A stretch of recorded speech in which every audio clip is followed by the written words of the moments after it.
My name is Margaret Hale, and for most of my life I believed that if you loved your family enough, endured enough, forgave enough, everything would eventually work out. I believed patience was holy. I believed silence was strength. I believed God wanted me to endure quietly. I was wrong about some of those things, and I nearly paid for that misunderstanding with my life. I was 69 years old when my daughter-in-law decided I was no longer useful. I lived in the spare room of the house I once owned. People forget that part. Before my son Daniel married Rachel, before the renovations, before the polished countertops and framed family photos, that house was mine. I raised Daniel there. I paid the mortgage. I planted the tree in the backyard with my own hands. When Daniel lost his job years ago and Rachel was pregnant, I signed the house over to him because a mother does what she must. I told myself it was only a building. Family mattered more. From the moment Rachel moved in, I stopped being family. At first it was subtle. She corrected the way I folded towels. She criticized my cooking. She joked about my senior moments in front of guests. Daniel laughed awkwardly and told me she didn't mean anything by it. I learned to apologize for existing. I learned to move quietly, to eat less, to stay out of the way. Rachel liked to remind me that I didn't contribute financially anymore. She liked to say things like, "We're carrying you, and you should be grateful we didn't put you in a home." I told myself this was the cross I was meant to bear. Rachel had a reason for hating me, though she never said it out loud. I saw it in her eyes every time she looked at me. I was a reminder that the house wasn't truly hers. A reminder that Daniel loved someone before her. A reminder that she wasn't in full control. And control was everything to Rachel. The breaking point came over something small. It's always something small. Daniel had taken out a life insurance policy months earlier. He mentioned it casually at dinner, talking about being responsible, about protecting his family. Rachel's eyes lit up in a way that made my stomach turn. A week later, I overheard her on the phone in the kitchen. She didn't know I was there. She was whispering angrily about expenses, about how hard it was supporting dead weight, about how things would be easier if certain problems disappeared. That night, she knocked on my door and told me to come help her in the basement. She said there was water leaking near the old furnace.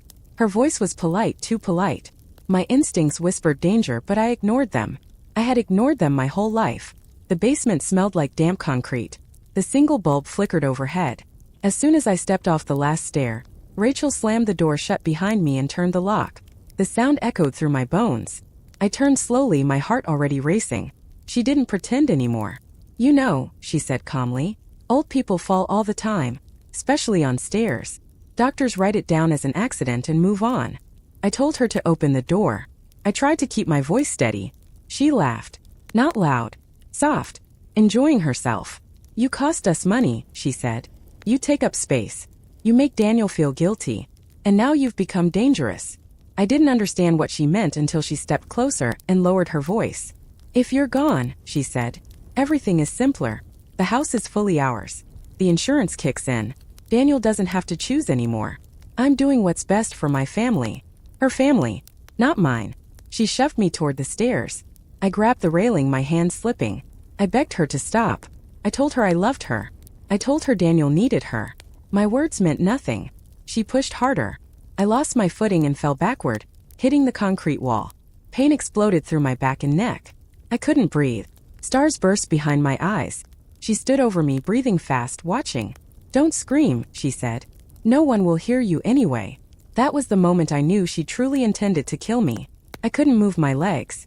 Fear like I had never known wrapped around my chest. I thought of my son as a little boy, holding my hand on his first day of school. I thought of all the times I had stayed quiet to keep the peace. I realized with terrible clarity that silence had not saved me. It had trained her. I didn't pray eloquently. I didn't bargain. I whispered through tears and blood, "Jesus, please help me. Please don't let me die here." Something shifted. The basement door rattled violently. Rachel froze. The lock turned. The door flew open and light flooded the stairs. Daniel's voice shouted her name.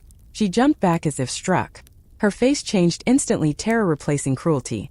She started screaming that I'd fallen, that I was confused, that I was a danger to myself. But my son saw me on the floor, broken and bleeding. For the first time, he didn't listen to her.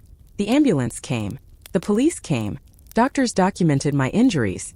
Neighbors told what they'd heard. The truth, once exposed, refused to be buried. Rachel was arrested for attempted murder. She screamed the whole time, blaming me, blaming stress, blaming everyone but herself. In the hospital, lying alone at night, I cried for the years I had lost. But I also felt something else. Gratitude. I was alive. Not because I was strong, but because God answered when I finally asked. I didn't go back to that house. Daniel apologized. He cried. He said he didn't see it, that he didn't think it could ever go that far. I forgave him, but forgiveness did not mean returning to danger. Jesus saved my life, but he also taught me that endurance without wisdom is not holiness. I live peacefully now. I attend church. I garden. I sleep without fear. Every time I walk downstairs, I remember the night I should have died and the moment I was pulled back. If someone reading this is being mistreated by family, if someone has convinced you that your life is less valuable, hear me clearly. Love does not threaten. God does not ask you to disappear. Silence is not always virtue. Sometimes the bravest prayer is simply, "Help me." I am alive because I believed my life mattered enough for Jesus to intervene. And so does yours.